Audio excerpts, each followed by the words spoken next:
Olá pessoal, tudo bom?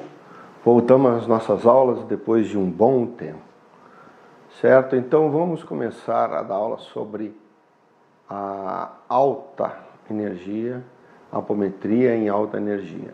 Isso é extremamente importante porque ela não começou de uma hora para outra, não. É um caminho que foi percorrido, é um caminho que já vem de muito tempo, das minhas angústias, das minhas pesquisas, e realmente fala muito de mim e das minhas procuras internas e externas. Vamos dar uma olhada aqui, porque a apometria em alta energia é apenas uma técnica, certo?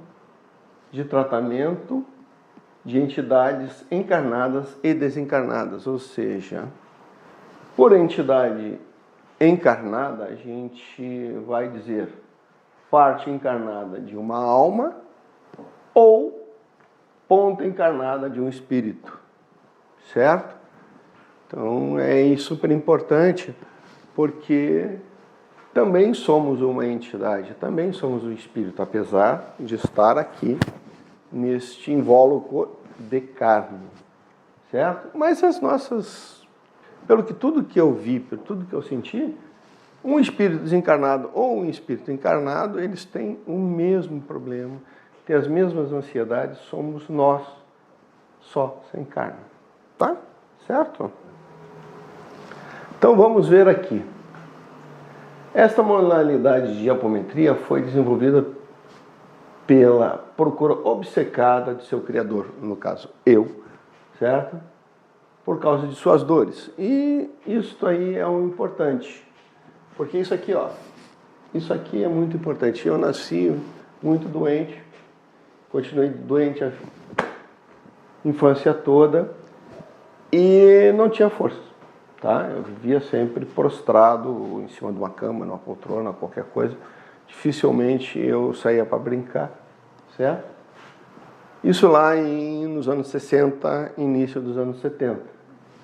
E eu fui procurando muito, né, dentro da religião católica, e diz assim, Deus te fez e dane-se. Realmente Deus te fez assim e dane-se, tá? E vai viver a vida como Deus te fez. Só que, nossa, tudo bem, ele fala do pecado, disso, daquilo, daquele outro, né? E aí, não diz nada? Não te responde absolutamente nada, só te deixa mais danado da vida com o próprio Deus. Bom, que negócio é esse? Aí o pessoal ainda diz o seguinte, não, é os pais, os pecados dos pais. Mas o que eu tenho a ver com os pecados dos pais? Pô? É ficar mais esquisito ainda, né? Certo? Muito mais esquisito. Então ali na Igreja Católica você não tem. Ah, mas tudo bem, meus pecados, tudo bem, mas o que uma criança de 1 ano de idade pecou? Nada, absolutamente nada, é um anjinho, se morrer vai para o céu, então quer dizer, fica tudo muito esquisito, né? Muito mal contado. E isto, a resposta que achei mais interessante foi reencarnação, certo? Ou seja, eu arranjei essas encrencas na vida passada. Beleza. Então vamos ver. As buscas da resposta se inicia em 1995, quando eu já tinha lá meus 33 anos. Né?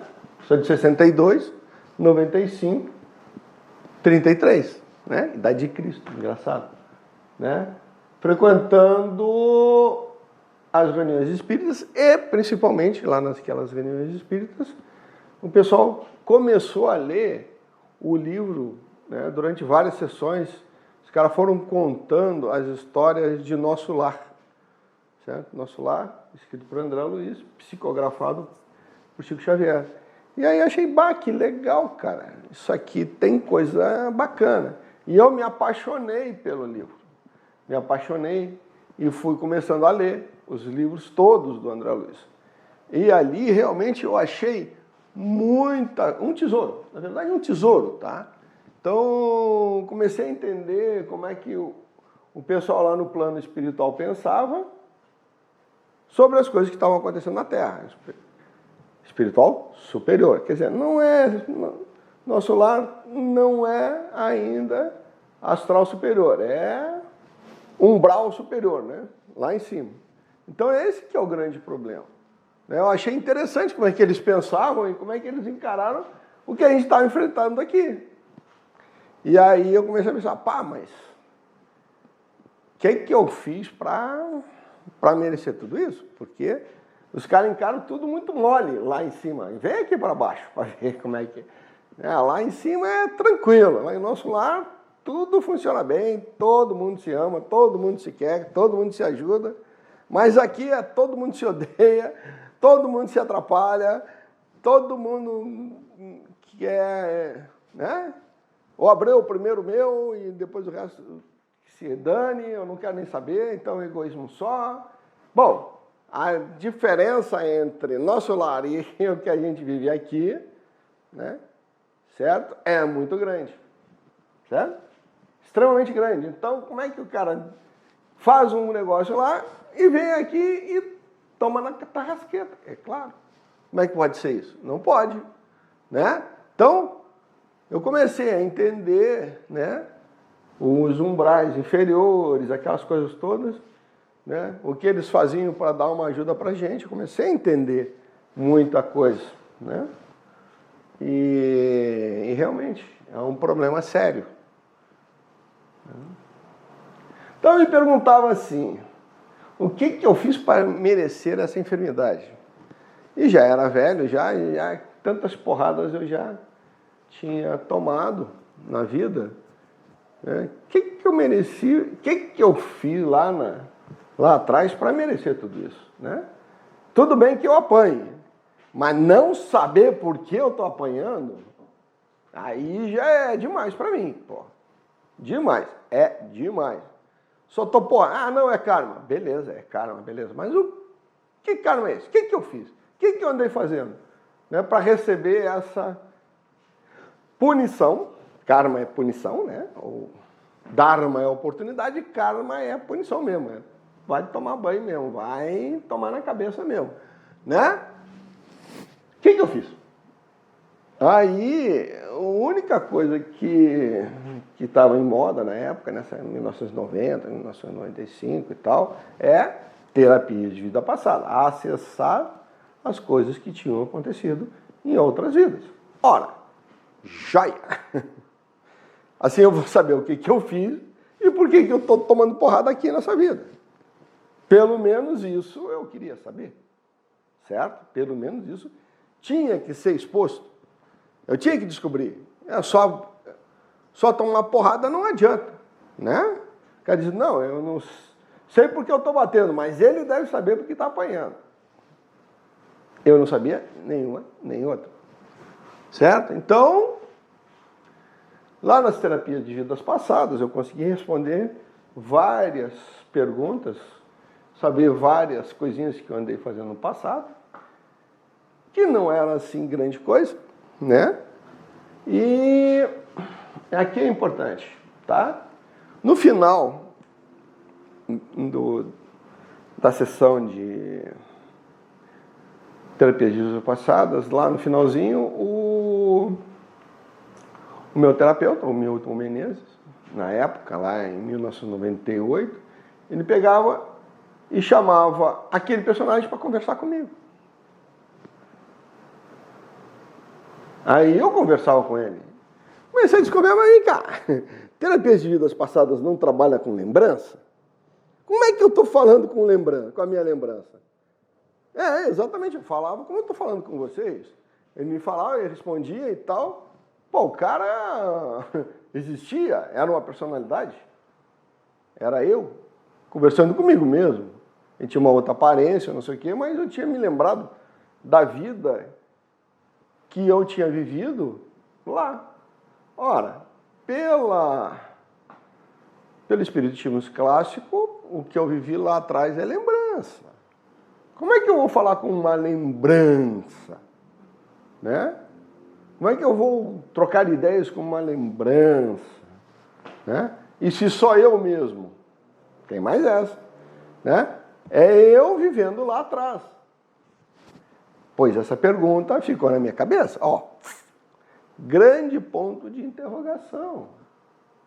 Certo? Você pensa assim, mas como é que é isso? Como é que eu consigo falar com uma lembrança? Tá? Certo? Isso que eu estou falando não é lembrança.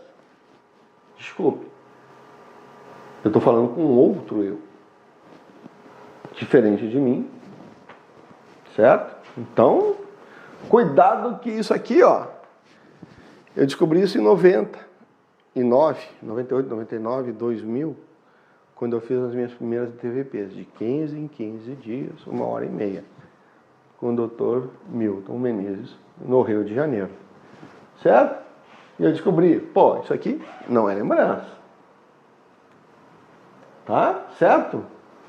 Como é que eu descobri o nosso amigo Milton Menezes?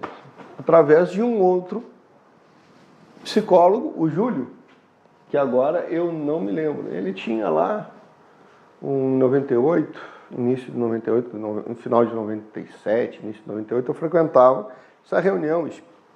Não era bem espírita, era psicóloga espírita, ou seja, ele estava vendo a psicologia, trabalhando isso na ótica do espiritismo, certo? E eram muito boas reuniões, minha irmã me levou lá, né? Logo que eu cheguei no Rio de Janeiro de volta de Portugal, estava meio murcho, e ela, não, vamos lá e tal, vamos conversar. Tem essa... Ela também é psicóloga, né, muito boa, e me levou para conhecer o Júlio, né? E assim eu fui lá, aprendi muita coisa com ele, pratiquei também muitas coisas, aprendi a dar passe com ele, né? Então foi muito, muito legal. E aí um dia nós tivemos uma apresentação, né, de terapias de vidas passadas com o psicólogo Milton Menezes, que é uma referência. Lá no Rio de Janeiro ele tinha cursos, né, disso, como pós-graduação para psicólogos, né? Então, muito importante. E aí eu comecei a fazer, levei uns 3 ou 4 meses para me chamar para fazer a terapia de TVP. Foi ótimo, aprendi muito. Sabe que eu sou um cara que eu sou pesquisador, eu pesquiso. Tudo que eu me meter, tudo que eu vou extrair o máximo que eu puder dentro do meu entendimento, né? Isso é muito importante, a gente fazer as nossas pesquisas, né? Aprendizagem, isso e aquilo. Aí eu ficava perguntando, como eu já tinha base espírita, né? E aí eu verifiquei que existiam nessa terapia coisas que não eram bem explicadas no Livro dos Espíritos, nem na coleção André Luiz, nem nada. Nossa. Na prática é bem diferente da teoria, ou seja, lei de Murphy. Na prática a teoria é outra, funciona muito bem. Não vem que o cara que... Não, eu estudei. Estudou, praticou, fez experiência, teve lá, não. Então, certo? Não tem autoridade para falar. Assim dizia o nosso amigo Murphy, né? Certo? Suas leis. Até agora ninguém conseguiu revogar as leis de Murphy, certo? Então, lei de Murphy. Na teoria é teoria, prática é prática, né? Certo? No futebol, treino é treino, jogo é jogo. O cara que só está estudando, só está treinando. Na hora de ver o jogo, aí é que a coisa funciona, né? Então, começaram a surgir as perguntas, nesse caso, né? Quem são esses personagens? Quem são esses personagens que eu estou falando na TVP? Que estão se apresentando em mim? Que são... Ele fazia também uma integração, quando ele via que dava, ele fazia uma integração deste personagem comigo. Se ele viu que não dava, ele me mandava para o hospital para ser tratado. Né? Legal, seu Milton. Como se forma? Como se forma essa... Como é que ele se formou? Como é que ele ainda está lá vivendo? Né? Independente de mim. Onde está? Então, ótimo, mas dá para acelerar e facilitar o processo cura das dores desse personagem? O que eu posso fazer para que esse personagem se cure mais fácil? Olha, porque olha só, eu tinha na TVP que ir lá, fazer relaxamento, nós precisava chegar no personagem, chegar no nó, que às vezes não era na hora, eu passava por 1, 2, 3, 4 vidas, para 4, às vezes 4, 5 sessões, para acessar o enrosco, né? Como dizia o Milton Menezes, a gente faz o seguinte, a memória da gente é como se fosse um tubo. A gente joga uma moedinha no tubo, aí ela desce até encontrar ele parar, né? Fica uma amálgama, né? Um amassado no tubo, aí a moedinha para ali. Aí a gente trata aquela amálgama, aquele machucado no tubo, e aí ela continua descendo e vai descendo, até encontrar outro problema, e aí ela para, e assim é a terapia de vidas passadas. A gente vai de amassado em amassado no túnel e vai consertando. Tá! Mas isso aí, meu amigo, isso vai durar milênios. Ou vai custar uma fortuna, e é muito devagar, certo? Muito devagar. Né? Um processo lento, demorado, chato, né? Mas funciona. Mas não na velocidade que eu queria e não na facilidade que eu queria. E isso é um problema. Certo? Isso é um problema, e nós vamos ver na próxima aula como é que eu consegui, ou o que eu fiz para resolver ou amenizar este problema aí, né? E começando a destrancar o processo, certo? Até o próximo encontro.